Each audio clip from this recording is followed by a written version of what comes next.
जैसा कि आपको पता चल गया होगा कि ITR-1 और ITR-2 की लास्ट डेट 31 जुलाई 2026 हो चुकी है। तो अगर आपने अपना ITR अभी तक के फाइल नहीं किया है तो वीडियो को आखिर तक के देखें ताकि आप सफलतापूर्वक अपना ITR फाइल कर सकें। सबसे पहले जान लेते हैं कि ITR-1 फाइल करने के लिए क्या क्या डॉक्यूमेंट्स की आवश्यकता पड़ेगी। तो पहला, आधार कार्ड की ज़रूरत पड़ेगी आपको।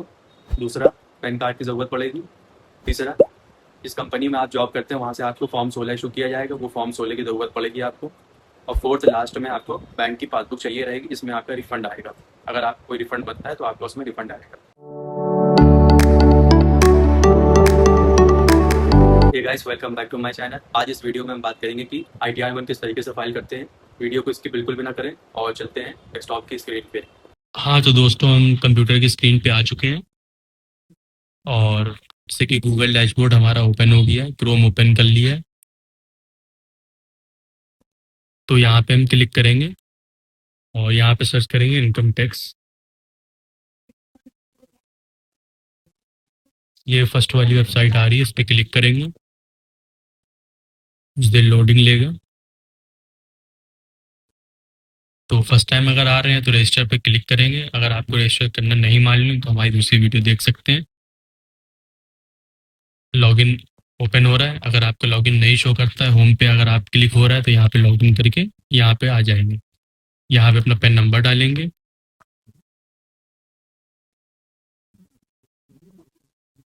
यहाँ पे अपना पिन नंबर डालेंगे। यहाँ पे कंटिन्यू करेंगे। यहाँ पे टिक करेंगे। यहाँ पे अपना पासवर्ड डालेंगे। यहाँ पे कंटिन्यू पे क्लिक करेंगे। कुछ देर लोडिंग लेगा। देखिए आपका लॉगिन हो गया, ये डैशबोर्ड लॉगिन हो गया। डैशबोर्ड पे क्लिक कर लेंगे। अभी आपका, उससे पहले आप सबसे पहले अपना AIS चेक करेंगे। आपका AIS में क्या चीज़ें शो हो रही हैं उसको चेक कर लेंगे। देखिए TIS अपना ओपन कर लेंगे। जैसे कि मेरे क्लाइंट है, इनका 14,39,273 रुपये इनकी सैलरी आई है।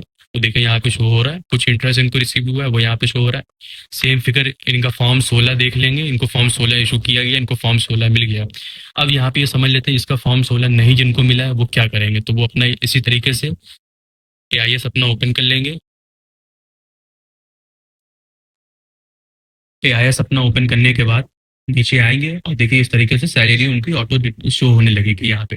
तो यही सैलरी आप अपने इनकम टैक्स रिटर्न में शो कर देंगे अगर आपके पास फॉर्म 16 नहीं है। और अगर आपको फॉर्म 16 मिल रखा है तो अपना फॉर्म 16 अपना आप देखेंगे। जैसे मेरे इस क्लाइंट का फॉर्म 16 मैं दिखा दे रहा हूँ। ये मेरे क्लाइंट का फॉर्म 16 ओपन हो रखा है। तो इनका आप देख लीजिए, इनका इन्होंने जो सैलरी गेन करी है 14,39,273। सेम मेरा देखिए यहाँ पे 14,39,273 शो हो रहा है।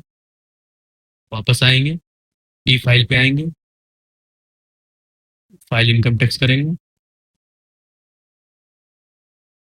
देखिए इस तरीके से ओपन हो जाएगा। अच्छा, स्पेंड ईयर चूज करेंगे, 26-27 चल रहा है हमारा। ऑनलाइन प्रोसेस कर रहे हैं, कंटिन्यू पे प्रेस करेंगे। स्टार्ट न्यू फाइलिंग करेंगे। इंडिविजुअल है हम तो इंडिविजुअल पे चूज रहने देंगे, प्रोसीड करेंगे। ITR चूज करेंगे अपना, ITR-1 है हमारा। जैसे सैलरी पर्सन के लिए ITR-1 जाएगा, ठीक है। तो ITR-1 चूज करेंगे, प्रोसीड करेंगे। कुछ पॉपअप आ रहा है, इसको ओके करेंगे। लेट्स गो स्टार्ट करेंगे। यहाँ पे अगर आपकी टैक्सेबल इनकम एग्जम्प्ट लिमिट से ज़्यादा होती है तो यहाँ पे टिक रहने देंगे, अदरवाइज अदर में क्लिक करेंगे और कंटिन्यू करेंगे। फिर से पॉपअप आएगा, ओके करेंगे। अब इसमें सारे ऑप्शन आपके ओपन हो जाएंगे। Personal information, gross total income, total election, tax paid, verify your liability detail. चारों form step by step fill up कर लेंगे जल्दी जल्दी। सबसे पहले पर्सनल डिटेल ओपन करेंगे। तो हमारी सारी डिटेल शो हो रही है। उनका स्टेट गवर्नमेंट पे जॉब करती है तो स्टेट गवर्नमेंट का आ रहा है। आप देख लिया आपके हिसाब से क्या आ रहा है। अगर आप पर्सनल किसी प्राइवेट कंपनी में जॉब करते हैं तो अदर तो चूज करके आगे बढ़ाएंगे। स्टेट गवर्नमेंट पे चूज करेंगे। इनका स्टेट गवर्नमेंट तो रहने देंगे। नीचे आएंगे स्क्रॉल करते हुए। यहाँ पे बैंक डिटेल आपको लगाना बहुत जरूरी है। देखिए मेरे केसेस में मेरे क्लाइंट के बैंक डिटेल लगे हुए हैं। बैंक लगाना इसलिए मस्त है कि अगर आपका कोई TDS बनता है, आपका कोई TDS काटा गया है तो आप यहाँ से रिफंड कर सकते हैं। वो बैंक आप यहाँ पे जो लगाएंगे उस पर आपका TDS क्लेम हो जाएगा। तो बैंक लगाना मस्ट है, ठीक है। नीचे आएंगे, कंफर्म पे क्लिक करेंगे। अब देखिए मेरा कुछ एरर आया, मैंने इसे कंफर्म पे क्लिक किया, कुछ एरर आया मेरा। अब वो एरर चेक करेंगे क्या आया। देखिए मेरा सेकेंडरी एड्रेस जो आ रहा है वो मेरा जो है प्राइमरी एड्रेस पूछ रहा है कि आपका secondary address primary address same है। तो उस पर एडिट करेंगे। नीचे आएंगे, यस पे क्लिक करेंगे और अपना प्राइमरी एड्रेस और सेकेंडरी एड्रेस सेम कर लेंगे, सेव करेंगे, ठीक है। और फिर दोबारा नीचे आएंगे और कंफर्म करेंगे तो मेरा फॉर्म सबमिट हो जाएगा। तो दोस्तों फर्स्ट स्टेप मेरा कंप्लीट हो गया। अब सेकंड स्टेप पे आ गए हैं, ग्रॉस टोटल इनकम पे। तो इस पे क्लिक करेंगे। अब देखिए मेरा इनकम फॉर सैलरी ऑटो मेरा मेरा एआईएस से मेरा ये ऑटो वहां से ये उठा रहा है, ठीक है। तो ये 14,39,273 शो हो रहा है। बट आपके केस में अगर आपको ये नहीं दिख रहा है, ऑटो आपका नहीं उठ रहा है, तो आप एडिट पे आएंगे, सैलरी एज पर सेक्शन 17(1), यहाँ पे आप अपनी फिगर डालेंगे। आपको फिगर ये कहाँ से मिलेगी, आपके पास फॉर्म 16 जो आपको मिला है वहां से ये फिगर आप देखिए यहाँ पे है। तो यहाँ से देख के आप अपना यहाँ पे डालेंगे। कुछ आपको सरकार की तरफ से डिडक्शन मिल जाते हैं, वो देखिए यहाँ पे शो हो रहा है। टोटल इनकी इनकम जो बन रही है वो 13,64,273 बन रही है। सेव करेंगे। इस तरीके से फॉर्म आपका सेव हो जाएगा। आप थोड़ा नीचे आएंगे। अब दोस्तों यहाँ पे देखिए इनकम फॉर अदर सोर्सेस पे कुछ मेरे इनकम आ रही है। तो देख लेते हैं क्या है। जैसे कि इंटरेस्ट फ्रॉम सेविंग अकाउंट से कुछ इंटरेस्ट है, डिपॉजिट किया उससे कुछ इंटरेस्ट मिला है मुझे। तो अगर आप अपने केस में अगर आप इसको दिखाना चाहते हैं इनकम के तौर पे तो दिखा सकते हैं। मेरे केस में से हम नहीं दिखाना चाहते हैं, तो हम इसको यहाँ से डिलीट करके हटा देते हैं।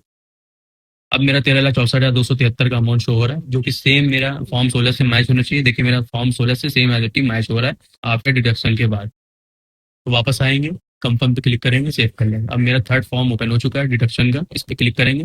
इस पे आपको कुछ नहीं करना है, इस पे सिर्फ स्क्रॉल करके नीचे आएंगे, कंफर्म करेंगे और सेव कर लेंगे।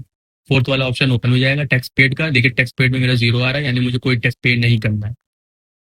टैक्स पेड पे ओपन करेंगे, कंफर्म करेंगे दोबारा से और नीचे आएंगे। अब वेरीफाई वाला फोर्थ वाला मेरा कंप्लीट हो चुका है। फिफ्थ वाले पे दोबारा से क्लिक करेंगे। देखिए मेरा जो मेरी फिगर बन रही थी 13,64,273, उस पर मुझे डिडक्शन मिल चुका है। आफ्टर डिडक्शन के बाद मेरा जो इनकम बन रही है 11 लाख, जो मेरी इनकम बन रही है वो बन रही है 11,96,500 रुपये। तो इसके हिसाब से मुझे जो है 49,650 का टैक्स जमा करना है। बट मुझे रिबेट 87 ए की रिबेट मिल रही है सरकार की तरफ से। तो मेरा टैक्स जो है वो जीरो हो गया, मुझे कोई टैक्स नहीं जमा करना है। अगर आपको कोई टैक्स यहाँ पे बनता है तो वो यहाँ पे शो हो जाएगा। यहाँ पे पे नाउ का ऑप्शन आएगा, उसको पे नाउ करके आप अपनी फीस जमा कर देंगे जो टैक्स आपका बनेगा। उसके बाद फॉर्म सबमिट करेंगे, कंफर्म करेंगे, आगे बढ़ेंगे, प्रोसीड टू वेरिफिकेशन करेंगे। प्रोसीड टू वेरिफिकेशन पे आएंगे, फॉर्म एक बार दोबारा क्रॉस चेक कर लेंगे। देखिए मेरा यू नीड पेमेंट जीरो है, तो मुझे कुछ भी जमा नहीं करना। नीचे आएंगे, preview and submit yo return करेंगे, इस पे टिक करेंगे, प्लेस अपना यहाँ पे डालेंगे। जैसे मेरा प्लेस कानपुर है तो मैं कानपुर डाल दे रहा हूँ। प्रोसीड टू वैलिडेट करेंगे। अब दोस्तों जैसे यहाँ पे इस कस्टमर का नाम शो हो रहा है और इनके फादर का नाम शो हो रहा है। बहुत से केसेस में क्या होता है कि बहुत से लोगों का पैन कार्ड जो होता है वो ई फिलिंग वाला पैन कार्ड बना होता है, यानी फ्री वाला, जो इनकम टैक्स डिपार्टमेंट की तरफ से इशू किया जाता है आधार के माध्यम से, 24 घंटे में लिया जाता है। तो बहुत से लोगों के यहाँ पे फादर नेम नहीं शो होता है, तो आप जब भी आप प्रोसीड करेंगे तो वो एरर आएगा, सबमिट नहीं होगा। तो यहाँ पे आपको फादर नेम अपना मैनुअली डालना पड़ेगा। जैसे मेरे केस में ऑटोमेटिक आ रहा है, तो मैं यहाँ पे प्रोसीड टू वैलिडेट करूंगा। अब मेरा देखिए नो एरर वेयर फाउंड लिख के आ रहा है, यानी मेरा कोई एरर नहीं है। सक्सेसफुली मैंने पूरा फॉर्म सबमिट कर लिया है, फिलअप कर लिया है। प्रीव्यू करेंगे एक बार, नीचे आएंगे और प्रोसीड टू वेरीफाई करेंगे। अब ये मेरा फॉर्म सबमिट हो गया, प्रोसीड टू वेरिफिकेशन करें। अब वेरीफाई करें। अब इसमें समझ लेते हैं दोस्तों वेरीफाई किस तरीके से करना है। तो सबसे पहला वाला जो ऑप्शन आपको दिख रहा है ई वेरीफाई, इसका मतलब ये होता है आधार ओटीपी के द्वारा या बैंक अकाउंट के द्वारा आप वेरीफाई कर सकते हैं अपना इनकम टैक्स रिटर्न। या ई वेरीफाई लेटर आपको 30 डेज का टाइम मिल जाता है, जिसमें कि आप अपना आधार में नंबर रजिस्टर करवा के दोबारा से ई वेरीफाई नाउ कर सकते हैं। थर्ड वाला ऑप्शन ये है वेरीफाई ये ITR वी। इसका मतलब ये है कि अगर आपका नंबर रजिस्टर्ड नहीं हो पा रहा है और टाइम कम बचा है, तो आप अपना फॉर्म सबमिट करने के बाद, साइन करने के बाद, जब आप इस पर क्लिक करेंगे आपका फॉर्म निकल आएगा। उसको साइन करने के बाद आपको इनकम टैक्स डिपार्टमेंट पे भेजना पड़ेगा, बाई पोस्ट करना पड़ेगा आपको वहाँ से। उसके बाद फिर वहाँ से ये अपडेट कर दिया जाएगा। तो हमारे केस में उनका नंबर रजिस्टर्ड है, तो वेरीफाई नाउ पे क्लिक करेंगे, कंटिन्यू करेंगे दोस्तों। अब यहाँ पे सारे ऑप्शन आपको ओपन हो जाएंगे। यहाँ पे आधार द्वारा हम कर रहे हैं तो इस पे क्लिक करेंगे, कंटिन्यू करेंगे, आई एग्री पे क्लिक करेंगे, जनरेट OTP करेंगे और फॉर्म हमारा सक्सेसफुली सबमिट हो जाएगा। तो दोस्तों देखिए सब फॉर्म सबमिट हो जाने के बाद हमको इस तरीके से एक्नॉलेजमेंट रिसिप्ट निकलेगी, वो हमको निकाल के प्रिंट आउट निकाल के रख लेना है अपने पास हार्ड कॉपी, फ्यूचर में ताकि काम आइए। सब्सक्राइब